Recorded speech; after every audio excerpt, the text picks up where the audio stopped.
Ms. Norton is recognized for 5 minutes. Thank you very much, Mr. Chairman. I know you must have received messages from a number of us after the first incident about the need for more oversight by this committee of the customer service part of what the airlines do for us as a nation. I want to say to our witnesses, you may think you're looking at members of Congress, but really you're looking at your customer base. Except for a few of us, perhaps me chiefly among them, because I represent the people who live in the nation's capital, most members of Congress get on an airplane every single week.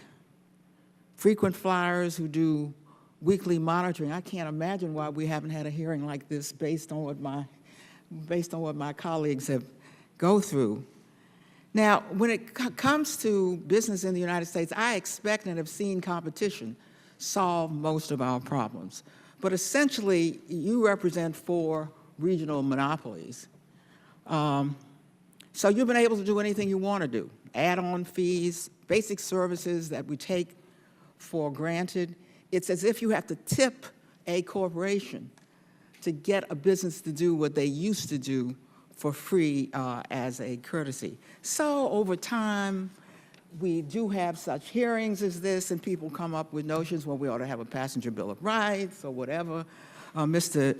DeFazio, our ranking member, in '87 no less, entered a document. It didn't pass, but Ray LaHood, the U.S. Transportation Secretary, because this could be done by the administrative process as well, indeed was successful in getting through that process. Rules having to do, for example, with lost baggage.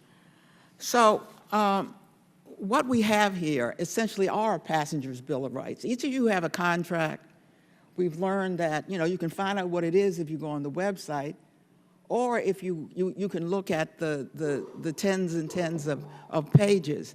I want to clarify whether I believe was the response to Mrs. DeFazio, are each of the airlines here willing to boil down what the customer is entitled to a one-pager that the passenger could receive as part of getting on the flight or could find by going to the website? Could I have answers from each of the airlines? I only have 5 minutes. Speak up first, Mr. Munoz. Why point to him? Why not begin with you? It's an excellent question. I don't know that I have the proper answer with regards to a one-page document. I think simplification, clarity. Mr. Kirby, do you think, since that could happen? Ma'am, I'm not sure if we can get it to one page, but I certainly think getting a simpler contract to carriage. Anybody else have people who can write, who could boil this down to one page? Could we go down, Mr. Sprague? That would be our goal, ma'am. Sir? That would be our goal, ma'am. Congresswoman, absolutely. We would love to continue to consolidate that. I would tell you we also have a customer service commitment document, which writes it in much simpler language. We already have that on our website that describes what Southwest Airlines does. But the goal is to be completely transparent with the customer about what is available to them in any case. And we at American have been working to simplify our policies to make them clear on our website for our customers, and we would also like to strive for a more simplified contract of carriage, and we have work underway for that as well.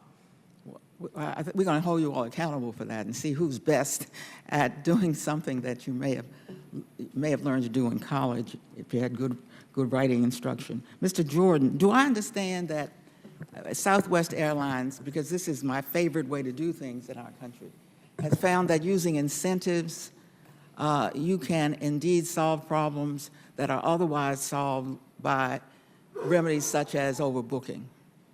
Your incentivizing approach, where you say you brought down the number of involuntary